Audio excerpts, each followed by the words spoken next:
I'm Edward James Gadry. I was born here in Houma, Louisiana, May the 20th, 1942. My dad, Edward Savule Gadry, was a banker. My mama, Jean Marmon Gadry, was a school teacher. My parents had 4 children. I have an older sister, Barbara Gadry Fake. She lives in Houma. Myself, I was a second child. My younger sister, Catherine Gadry, she still lives in Houma. And my baby sister, Margaret Gadry Shaw, lives in Houma. I graduated from St. Francis de Sales in 1960, and immediately after that enrolled in Louisiana State University, LSU. My first wife and I had 3 children. My first child was Jim, Edward James Gadry Jr. He practices law here in town. My second child was Shannon Gadry Herman, and she is here in town. My third child is Margaret Gadry Barnes. She and her husband are both occupational therapists, also here in Houma. I had a child born by a different marriage, Jamie Gadry, and she also lives in Houma. I entered LSU in 1960. I'd always been an LSU fan. I can remember when I was in high school, my dad was really more of a Tulane fan, but a lot of guys at the bank were LSU fans, and they'd let me tag along and go to the games with some of the other bankers, not with my dad. I would go with these other guys. While I was in undergraduate school, my dad encouraged me to go to law school because he felt like it would enhance my ability, if I became a banker, to have a legal background also. So with his advice and consent, I went to law school, and when I completed law school, instead of going into banking, I told Dad, look, undergraduate school is one thing, but law school is completely different. After studying the number of hours that it takes to be successful in law school, I said, I got to practice law for a little while, and I'll get into the banking business later on. Well, as it turns out, I never got into the banking business. I ended up representing the bank from the legal standpoint, and just one of those quirky things. I thought I was going to be a banker, tried to be a banker, but became an attorney and a judge. My first job was with the law firm of Ellender Wright and Worslow. At that time, that law firm happened to be doing the work for the bank that my father was president of, so it was a natural place for me to go to work. I was with the Duval firm, I'd say approximately 5 or 6 years, and then I was working in the district attorney's office. I formed my own law firm, and I think it was myself and Jim Alcock had a little private practice while we worked in the district attorney's office. Ultimately, I had a law partner by the name of Sid Sunbury, who now works in the Duval firm this day, and also Steve LaRussa and I practiced law, and I was with Steve until I became judge in 1985. I had no intention of ever being a judge, and I was complaining to my father one day about how slow some trial judges were in making decisions, and he challenged me. He said, look, if you think you can do a better job, then why don't you run for the position? So ultimately, that's what, I don't know if it made me, but it challenged, prompted me to become a district court judge. I was a district court judge elected in Terrebonne Parish 3 terms. In my 3rd term, which was after 17 years and 9 months, as it turns out, there became a vacancy on the appellate court. Some of the local attorneys prompted me to run for that position. I don't know if they wanted me off the district court bench or thought I'd be a good appellate court judge, but I ran and was elected, so I ended up serving 3 months of Justice Weimer's seat that remained in his term on the First Circuit Court of Appeals. Well, when I first got elected district court judge, because of the interaction that I had with my father and the amount of time I thought district court judges were taking to make decisions, I decided that I would decide all my decisions, all my cases from the bench without taking anything under advisement, which means that when the litigation was complete, whether it was 1 day or 2 days, at the end of that proceeding, I would give the litigants a decision. I remember initially some of the other judges on the district court bench used to, joke with me that I was Judge Wampner, would be like Judge Judy maybe on today's market. I would, after I heard a case, I would retire to my chambers and say, I'll be back in 30 minutes with a decision. And I would actually go back in my office, formulate my opinion, and then come back on the bench and render that decision. Okay, I'm currently married to Diane Smith, now Gadry. Diane actually was, I think, my second law clerk who I hired out of law school. She was married at the time. I was married at that time. She worked for me for a year and practiced law in Houma. Ultimately, she and her husband divorced, and I divorced. And out of the blue one day, I called and asked her for a date, and we went out, and then ultimately we have married, and now she considers my 4 children her children, my 10 grandchildren her grandchildren.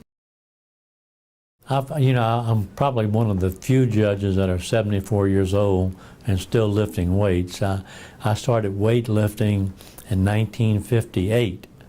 And at that time I was a 90-pound weakling, and I started lifting weights because I was so small, and it's just become a part of my lifestyle. I lift weights generally 5 days a week. When I take an assignment from the Supreme Court right now, the first thing I schedule is to make sure there's a place that I can work out in the jurisdiction that I might be working in. But I bodybuilt competitively, I power lifted competitively. It's just being physically fit has been part of my life.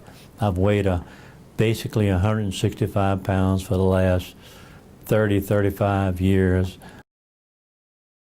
So I was instrumental in drafting rules of court for the 32nd. And also, I've also been involved with the drafting of the rules for the court system in Louisiana through one of the people who works on that committee. I also got involved in the penal system. Secretary Jamie LeBlanc, who is Secretary for the Public Safety and Correction Department. I've worked with him and a number of judges on trying to improve the methods for incarceration and the sentencing provisions, to try to simplify them a little bit. When I first took the bench in '85, the sentencing provisions were fairly simple. Then they went to where there was mandatory sentences, and now they have so many minimum mandatory sentences that are not really practical from the standpoint of the Department of Correction, from the District Attorney's Office, and from the trial judge's standpoint. So there's been some movement afoot, and I was involved with that.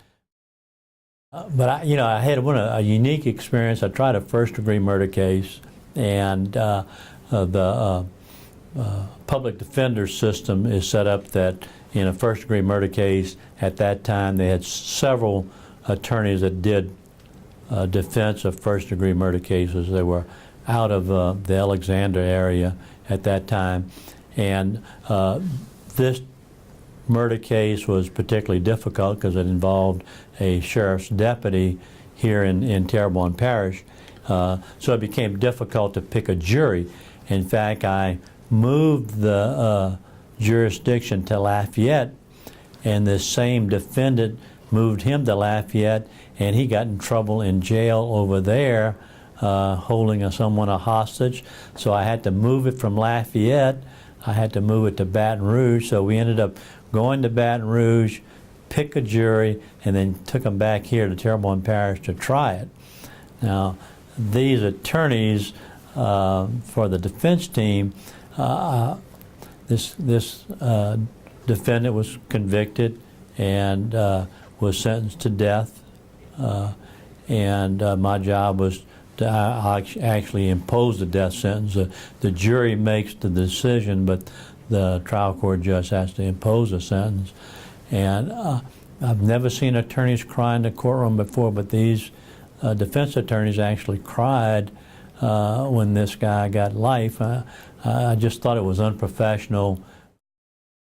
I was also given the opportunity to become an associate professor at Tulane, teaching in their trial advocacy program, which I did for probably 10 years. It was really a rewarding type of experience. We would actually go to Tulane once a week with the seniors in the law school and critique them and assist them in learning how to try a lawsuit. One of the downfalls of law school that a lot of kids complain about is that you learn a lot of law, but you don't know how to apply it. So most law schools now have a advocacy program where you get some hands-on training with attorneys or judges trying to help you learn how to apply the law to actual trial situations. So I did that at Tulane for a number of years. So there's always a need for replacement judges, and that's all handled through the Supreme Court. And because I knew several of the justices on the Supreme Court, I've been offered opportunities to serve, to take the place of a judge. So I've had the pleasure of serving in the 21st Judicial District up in Tangipahoa, Livingston, and St. Helena. I've sat 5 months up there when Judge Morrison broke a hip. That's Judge Bob Morrison. And at that same time, Judge Ernest Drake ran for the Court of Appeals and got elected, and I sat in his place for a while. I've done 5 months in the 18th Judicial District when Judge William DuPont retired. I'm now sitting in the 18th Judicial District because one of the judges up there got in trouble with the Supreme Court, and he's been relieved of his duties for a while. Like most of my former wives, thinks I work too much, and I made a commitment to her that in February of 2017, she and I are going to get in our motorhome, and we're going to travel for a year. Wherever the road takes us. We got my grandson's going to live in my house, take care of my house, and we're going to go for a year. I don't know where we're going. I'd like to be remembered as a judge who was dedicated to his profession, that worked hard to make the system better, worked hard to make the attorneys better, that I was considered to be fair and honest. I guess that's how I'd like to be remembered.